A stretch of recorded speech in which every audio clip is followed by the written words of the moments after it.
अस्सलाम वालेकुम। इस ट्यूटोरियल में हम फॉर लूप पढ़ेंगे और हम स्टार्ट करते हैं। फाइल खोलते हैं।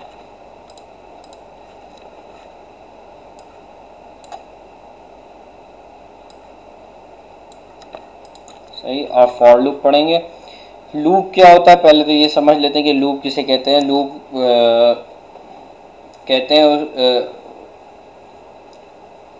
लूप को इस तरह डिफाइन कर सकते हैं कि आप लूप ऐसी चीज़ है जो एक स्पेसिफिक कोड को जो उस लूप के अंदर डिफाइन होता है उस स्पेसिफिक कोड को मल्टीपल टाइम चलाता है। अगर वो फिक्स नंबर ऑफ टाइम पे चला रहा है तो नॉर्मली हम फॉर लूप यूज़ करते हैं फिक्स नंबर ऑफ टाइम्स के अगर चलाना हो, या अगर कोई कंडीशन हो, या फर्ज करें कि कोई लूप्स की कोई कंडीशन हो कि इस कंडीशन तक चलता रहे लूप, तो उसके लिए वाइल लूप यूज़ करते हैं। सही, तो हम फॉर लूप पढ़ेंगे। For loop normally fix number of जब आपके पास फिक्स नंबर ऑफ आइट्रेशन हो या फिक्स नंबर ऑफ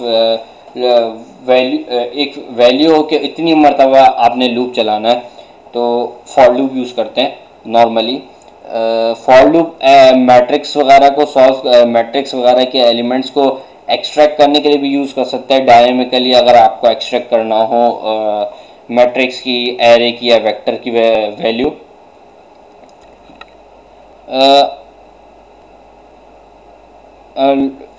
मेरे ख्याल से आपको शायद ना पता हो कि मैटलैब के अंदर एरे किसको कहते हैं, वेक्टर किसे कहते हैं और मैट्रिक्स किसे कहते हैं। ये क्योंकि ये तीन डिफरेंट टर्मिनोलॉजीज़ हैं जो यूज़ की जाती हैं इसमें मैटलैब के अंदर।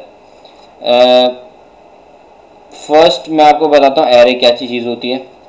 अगर सिंगल रो हो तो वो एरे कहलाता है। सिंगल रो हो और मल्टीपल्स कॉलम्स हो, जितने भी कॉलम्स हो, लेकिन सिंगल रो हो तो वो एरे कहलाता है। जैसे हम बनाते हैं 3, 2, जो भी है ये बना लेते हैं हम। ये इसे कहते हैं, ये ए जो है ये एरे। लेकिन जो वेक्टर होता है वो वेक्टर होता है सिंगल कॉलम होता है और मल्टीपल रॉज होती हैं उसके अंदर। जैसे ये इसे कहते हैं वेक्टर। ये जो वी है वो हमारा, इसे कहते हैं मैट्रिक्स। मैटलैब की लैब में इसे कहते हैं लैंग्वेज में वेक्टर, और इसे कहते हैं एरे। सही, इसी तरह मैट्रिक्स कहते हैं जो कॉम्बिनेशन मैट्रिक्स जो होता है उसके अंदर रॉज भी होती है, मल्टीपल रॉज भी होती है और कॉलम्स भी होती हैं, इसको बोलते हैं मैट्रिक्स।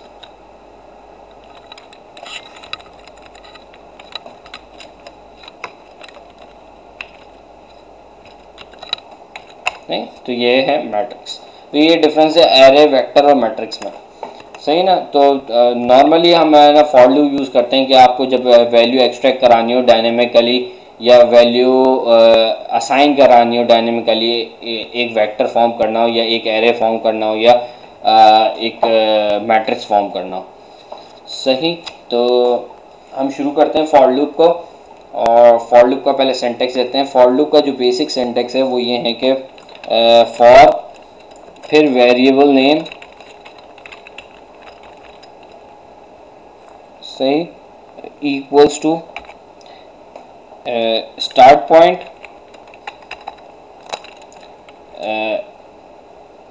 उसके बाद या एंड पॉइंट डाल दें या ना स्टेप साइज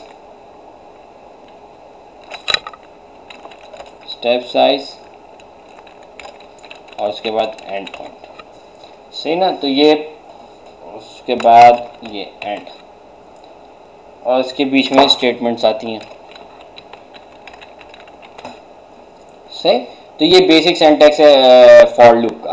सही, तो हम बनाएंगे इसमें फॉर लूप, और फॉर लूप से हम क्या करेंगे, हम फॉर लूप के ज़रिए से 1 से लेकर 10 तक गिनती लिखेंगे।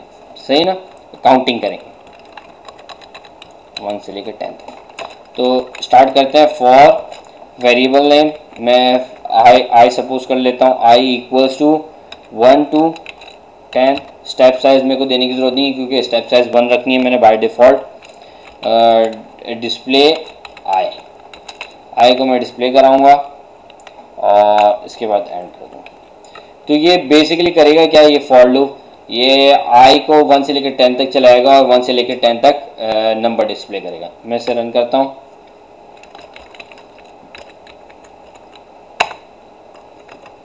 देखें CLC में लिखी दूँ, CLC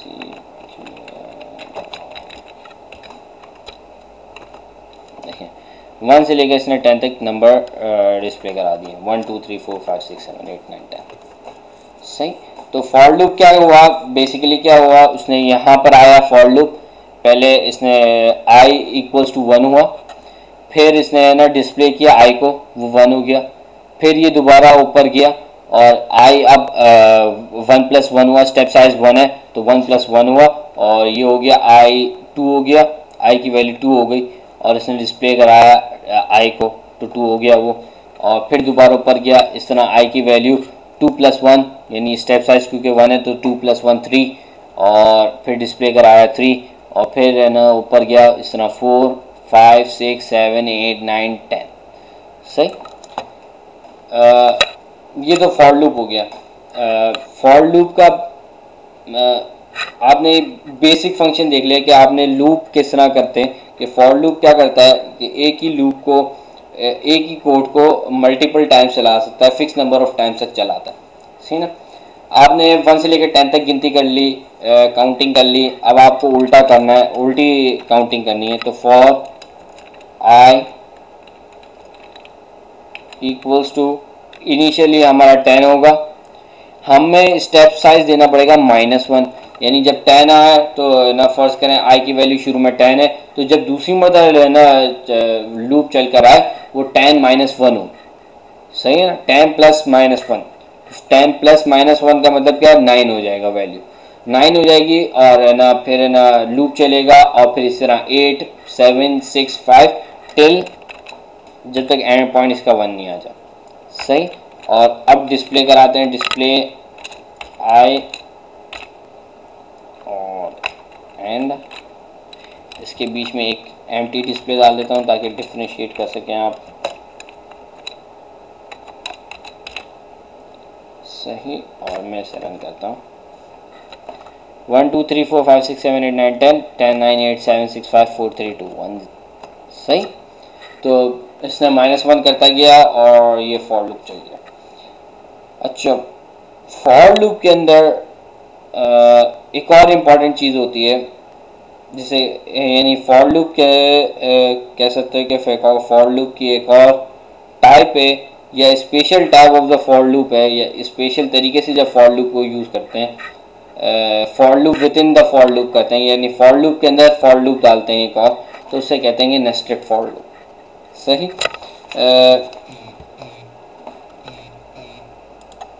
तो हम नेस्टेड फॉर लूप करेंगे, for loop with in the for loop बनाएंगे। इसे मैं रहने देता हूँ, उसके बाद मैं CLC करा देता हूँ ताकि क्लियर हो जाए, लेकिन कोड रहने देता हूँ मैं। फर्स्ट करें, मैं पहले इसकी लॉजिक थोड़ी देख लेते हैं हम करना क्या चाह रहे हैं। फर्स्ट करें, मैं चाह रहा हूँ कि 1 आए और फिर 10 तक गिनती करे, फिर ना 2 हो, फिर 10 तक गिनती करे, फिर 3 हो, फिर 10 तक गिनती करे, फिर 4 हो, फिर 10 तक गिनती करे, फिर 5 हो, फिर 10 तक गिनती करे और इस तरह सो ऑन गिनती करता रहे। सही। तो हम नेस्टेड फॉर लूप यूज़ करेंगे इसके लिए।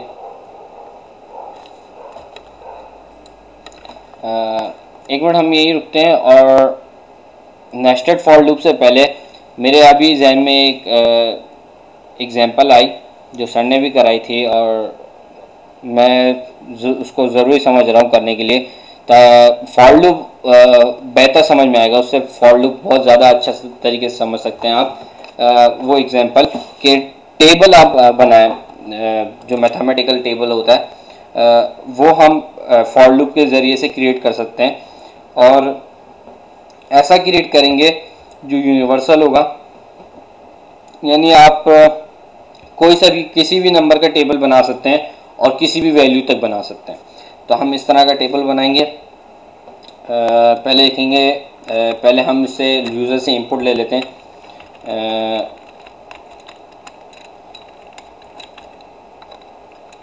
Enter table number.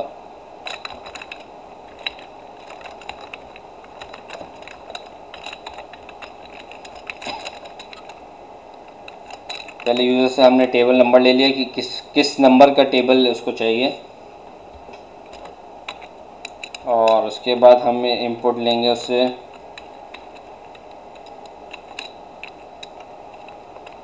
एंटर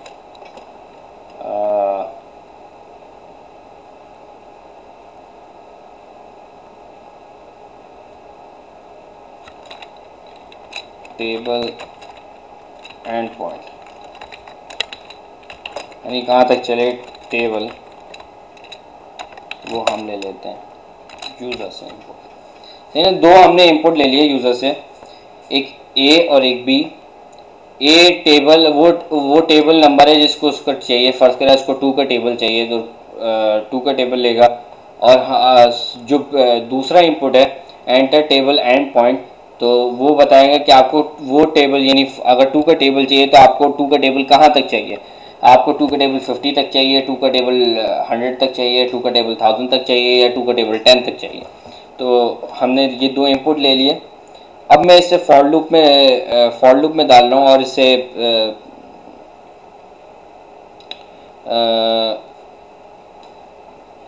बना रहा हूँ टेबल को। For i equals to 1 to end point, यानी टेबल का जो एंड पॉइंट होगा उतने टाइम्स ये लूप चले।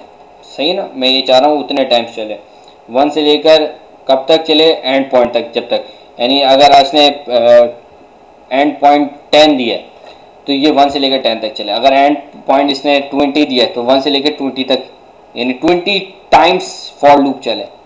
सही। और इसके बाद मैं इसको डिस्प्ले कराता हूँ। डिस्प्ले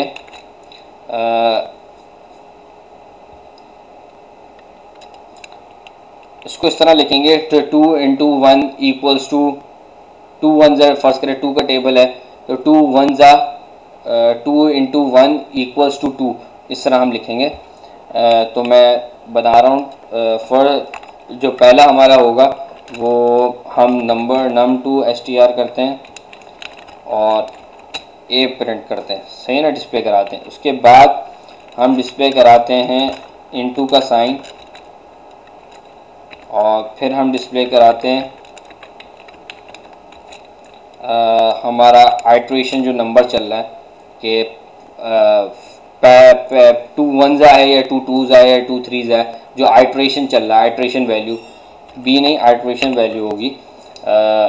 आइट्रेशन वैल्यू क्या है, कौन सा नंबर का फॉर लूप चल रहा है। अगर तीसरी मरतबा चल रहा होगा तो आई की वैल्यू 3 होगी, तो 2 3 ज़ा 6 हो रहा होगा, तो 2 1 ज़ा 2 और 2 2 ज़ा 4 पहले ही आ चुका होगा। सही। तो आइट्रेशन नंबर, और उसके बाद फिर हम इक्वल्स टू की साइन लगाएंगे, इक्वल्स टू, और उसके बाद जो हमारा आएगा आंसर आएगा, यानी a इंटू आई। ए वो है जो टेबल है, और आई क्या है, जो जिस नंबर का आइट्रेशन हमारे पास चल रहा है, या जो नंबर हमारे पास जितनी वो नंबर लूप का नंबर है कि कितनी मरतबा लूप चल चुका है या चल रहा है। सही ना। अगर तीसरी मरतबा चल रहा होगा तो 2, फर्स्ट करें ए इसने 2 डाला है और बी इसने 10 तक डाला है, और ये अभी आइट्रेशन पहुंची है 3 पे, तो आई की वैल्यू 3 है, तो a इंटू 3 इक्वल्स टू, यानी 2 इंटू 3 इक्वल्स टू 2 इंटू 3। तो ये मैथमेटिकल है और ये हमने डिस्प्ले कराया इसको और एंड कर दिया मैंने। अब हम इसे रन करते हैं। एंटर टेबल नंबर आया, मैंने टेबल नंबर दिया 2 का टेबल और 10 तक। आउट। हमने इसको str टू num2 str नहीं किया, num2 str मन करते हैं 2 10 तक, 2 1 ज़ा 2 2 2 ज़ा 4 2 3 ज़ा 6। देखें आपने पूरा 10 तक चला दिया। अब हम चाह रहे हैं 100 का, हम चाह रहे हैं 17 का टेबल 50 तक। 1750 या 850, ये पूरा 17 का टेबल 50 तक आ गया। मैंने जानबूझ के 17 लिया ताकि कोई अजीबोगरीब सा नंबर हो और थोड़ा डिफरेंट किस्म का नंबर हो जिसका मुश्किल हो थोड़ा टेबल, और वो भी 50 तक। ये 17 का पूरा टेबल। अब इस फॉर लूप के ज़रिए से आप किसी भी वैल्यू का कह सकते हैं आप टेबल, किसी भी वैल्यू का टेबल है ना, आप किसी भी नंबर तक उसका टेबल प्रिंट करवा सकते हैं या डिस्प्ले करा सकते हैं। सही। इसके बाद हम आते हैं नेस्टेड फॉर लूप पे। For loop with in for loop, यानी एक फॉर लूप के अंदर दूसरा फॉर लूप डाला हुआ, और हम चाह रहे हैं कि ये इस तरह चले कि 1 आए और फिर 10 तक ये काउंटिंग आए और फिर 2 हो और फिर 10 तक काउंटिंग हो और फिर 3 हो और फिर 10 तक काउंटिंग हो और फिर 4 हो, फिर 10 तक काउंटिंग हो, फिर 5। तो हम ये चाह रहे हैं कि जो फर्स्ट आइट्रेशन है, यानी 1 2 3 जो पहली मरतबा हो रहा है, वो हर दूसरे फॉर लूप के 10 के बाद एक बढ़े। यानी क्या, 1 आ रहा है तो पहले 10 तक 1 के बाद 10 तक काउंटिंग करे और उसके बाद फिर 2 हो, यानी उसके बाद फिर आइट्रेशन बढ़े और वो 2 हो, और फिर 10 तक काउंटिंग हो और फिर वो 3 हो, और फिर 10 तक काउंटिंग हो और फिर 4। तो हम इसीलिए नेस्टेड फॉर लूप यूज़ करेंगे इस टाइप के कोड के लिए। मैं उसको रहने देता हूँ, CLC करता हूँ, क्लियर नहीं करता, देता हूँ। हम for loop with in for loop चाह रहे हैं, तो नेस्टेड फॉर लूप करना है फॉर। मैं सिर्फ इसको समझाने के लिए 1 2 3 कर रहा हूँ, वरना इसके बहुत सारे तरीक़ों के लिए यूज़ किया जा सकता है। एक मैट्रिक्स को एक्सेस करने के लिए यूज़ किया जाता है, मैट्रिक्स की वैल्यू को एक्सेस करना हो, रॉ और कॉलम, और आपको रॉ और कॉलम देने हो। बल्कि एक काम करते हैं, नेस्टेड फॉर लूप की डायरेक्ट एग्जांपल करते हैं, उससे ज़्यादा बेहतर अच्छी तरीके से समझ में आएगा आप नेस्टेड फॉर लूप कैसे कर सकते हैं। तो मैं पहले एक मैट्रिक्स बनाता हूँ तकरीबन 3 by 3 का, और या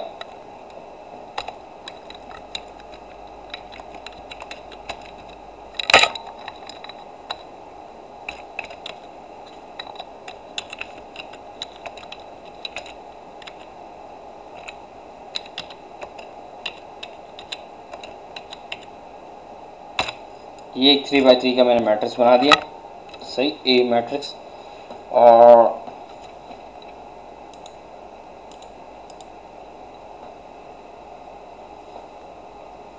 इसकी लेंथ, एक लेंथ ज़्यादा हो गई है या सही। ये 3 by 3 का मैट्रिक्स बन गया। अब मैं चाह रहा हूँ कि ये जो 3 by 3 का मैट्रिक्स है ये हो जाए एक रो में आ जाए, एक कॉलम में एक रो में आ जाए। यानी ये 3 by 3 मैट्रिक्स मैं आपको डिस्प्ले दिखाता हूँ उसका। ये जो 3 by 3 मैट्रिक्स है, सही,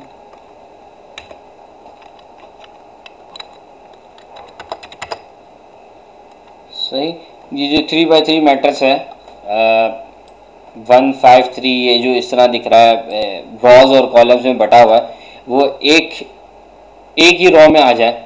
सारे ये जो 36 5 और 3 है ये इसके आगे आ जाए, 75 26 और 23 इसके आगे आ जाए। या मैं ये चाह रहा हूँ कि इसके आगे आ जाए कि नहीं, इसको एक लाइन से डिस्प्ले कराऊँ कि 1 5 3 36 5 3 और 75 26 और 23 ये एक लाइन से डिस्प्ले हो। इस तरह मैट्रिक्स के उसमें डिस्प्ले ना हो। मैं इस तरह से डिस्प्ले करना चाह रहा हूँ, तो मैं इसे किस तरह डिस्प्ले कराऊंगा? इसका तरीका ये है कि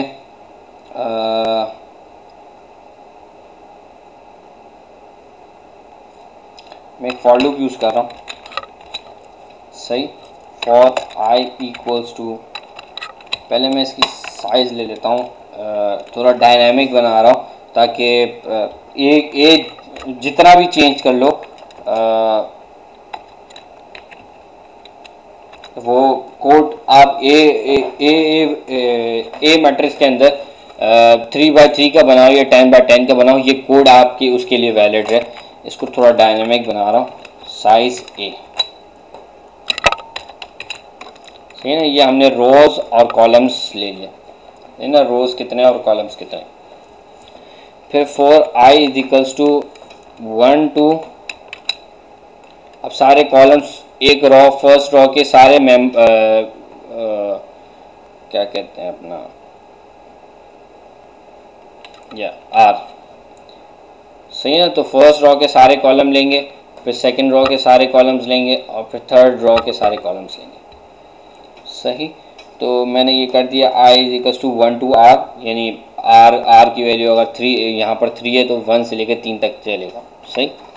फिर इसके अंदर मैंने एक और फॉर लूप लगाया और मैंने लिखा j equals to 1 to c, सही।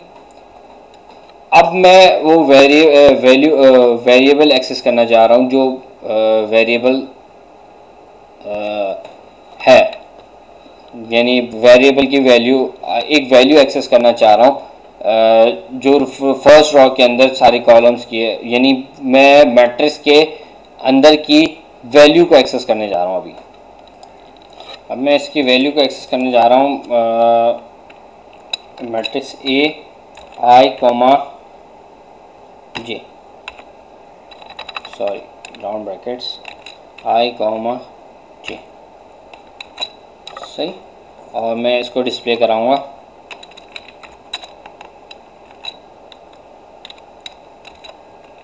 या एक काम करते हैं, हम डिस्प्ले नहीं कराते हैं, हम एक और मैट्रिक्स बनाते हैं, उस मैट्रिक्स के अंदर सेव कराते हैं और वो मैट्रिक्स को देखेंगे, वो मैट्रिक्स वो जो दूसरा मैट्रिक्स बनाएंगे वो एरे होगा, यानी वो मैट्रिक्स नहीं होगा, एरे होगा, जिसे मैंने अभी डिफाइन किया कि एरे किसे कहते हैं, अपने एरे किसे कहते हैं, मैंने अभी डिफाइन किया था आपको स्टार्टिंग पे ट्यूटोरियल के। वो एरे में हम इसको चेंज करेंगे, तो उसके लिए मैं एक और वेरिएबल बना रहा हूँ n इक्वल्स टू 1 और मैं इसको एक b जो एरे होगा उसमें सेव करा रहा हूँ,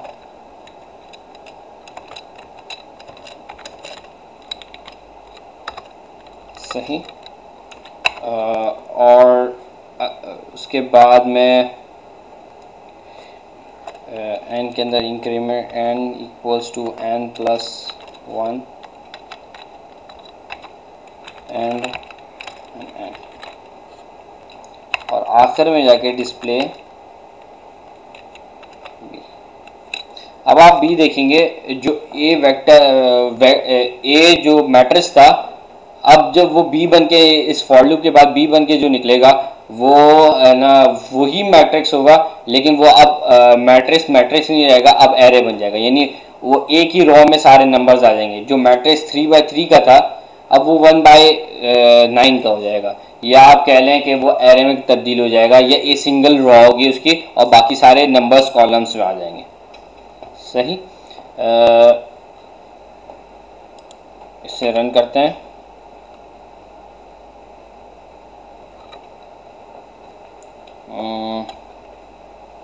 मैं इसको थोड़ा कमेंट में डाल देता हूँ, इस कोड को कि मुझसे पूछे नहीं, मैं इसे कमेंट कर रहा हूँ ताकि ये एग्जीक्यूट ना हो ये सारी चीज़ें।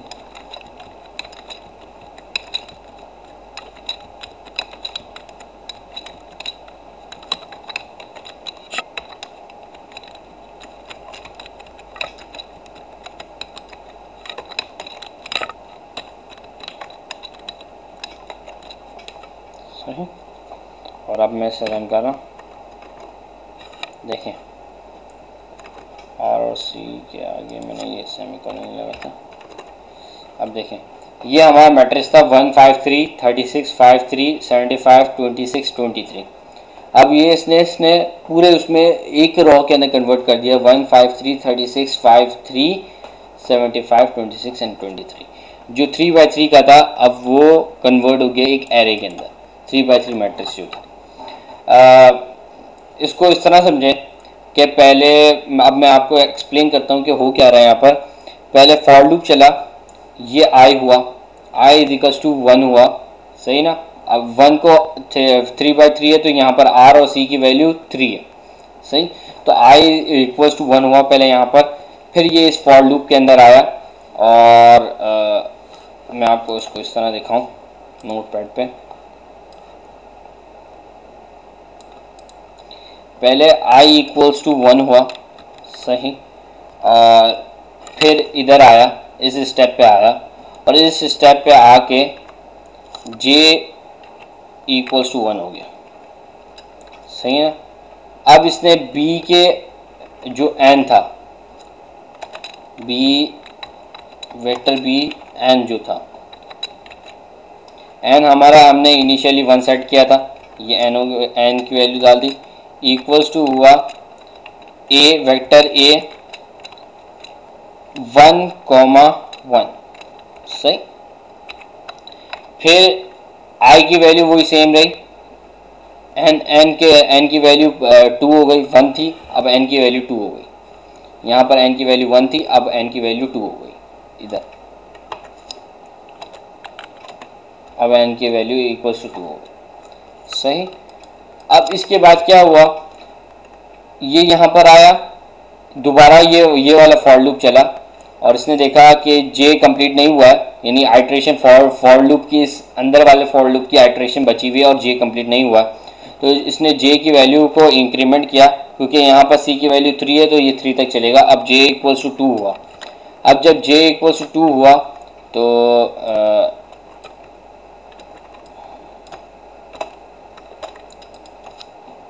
ये b n की वैल्यू 2 हो गई थी यहाँ पर, तो ये यहाँ पर 2 आ गया। अब ये हो गया 1,2, जो उसका फर्स्ट रो का सेकंड एलिमेंट था, फर्स्ट रो का सेकंड एलिमेंट, वो उसका सेकंड एलिमेंट बन गया, सही है। अब n की वैल्यू 3 हो गई। अब आया यहाँ पर j इक्वल्स टू 3 हुआ, अब ये इसकी लास्ट आइट्रेशन है, क्योंकि अब ये एंड पॉइंट पे पहुँच गया, c3 था, अब ये एंड पॉइंट पे पहुँच गया, सही। इसने 1,3 और ये हो गया 4 और ये था 3, यानी b1 a,1 1, b2 हो गया a,2, b3 हो गया 1,3। अब n की वैल्यू 4 हो गई। अब j इस फॉर लूप का, ये फॉर लूप ख़त्म हो गया, अब फॉर लूप चलना है, ये वाला फॉर लूप, इस वाला फॉर लूप बचा है, i इक्वल्स टू 2 हो गया, सही ना। अब ये सेम चीज़ रिपीट होगी, ये जो j की वैल्यू थी वो सेम चीज़ रिपीट होगी, सिवाय i की वैल्यू ये हो जाएगी 2, क्योंकि यहाँ पर i की वैल्यू 1 थी ऊपर, अब i की वैल्यू 2 हो गई, तो अब ये आएगा i की वैल्यू 2। अब n की वैल्यू 4 थी तो पहले, तो ये हो जाएगा n की वैल्यू 5, यहाँ पर 4 थी, n की वैल्यू 5 हो गई, यहाँ पर 5 हो जाएगी और यहाँ आके 6 हो जाएगी, क्योंकि n plus n equals to n plus 1 हो रहा है, तो ये n की वैल्यू बढ़ती जाएगी, 6 और ये 7 होगा, सही। इसी तरह आइट्रेशन 3 के लिए क्या हो जाएगा,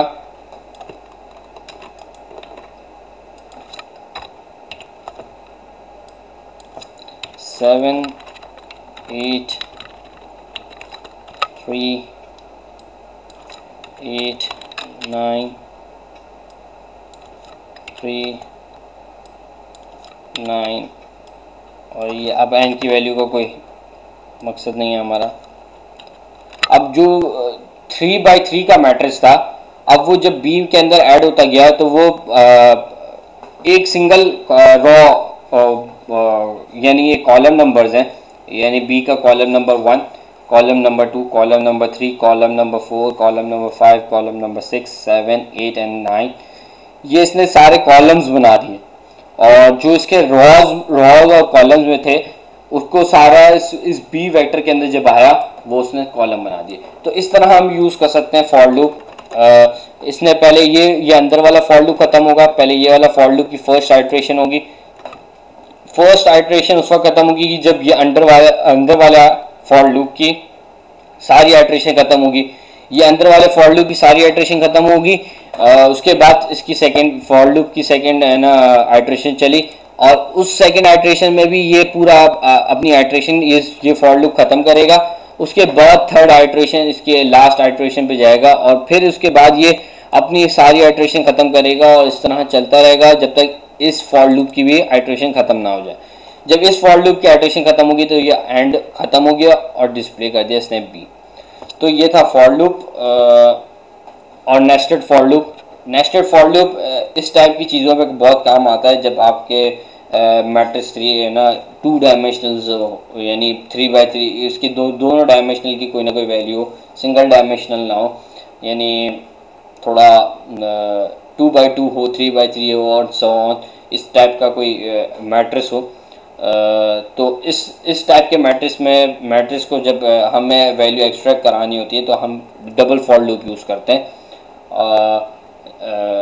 ताकि हमें सारी वैल्यूज़ जो होती हैं मैट्रिक्स के अंदर वो सारी वैल्यूज़ मिलेगी, हमें एक एक करके वो वैल्यूज़ देगा। अब हम उसके अंदर मुख्तलिफ प्रोसेस करा सकते हैं। मैंने इसको एक और एरे के अंदर एक मैट्रिक्स से एरे बना दिया उसको, तो लेकिन हम इसके ऊपर मुख्तलिफ ना दूसरे ऑपरेशन परफॉर्म कर सकते थे। तो ये एक लॉजिक थी नेस्टेड फॉर लूप की जो मैंने आपको बताई, जो एग्जांपल मेरे जहन में आई।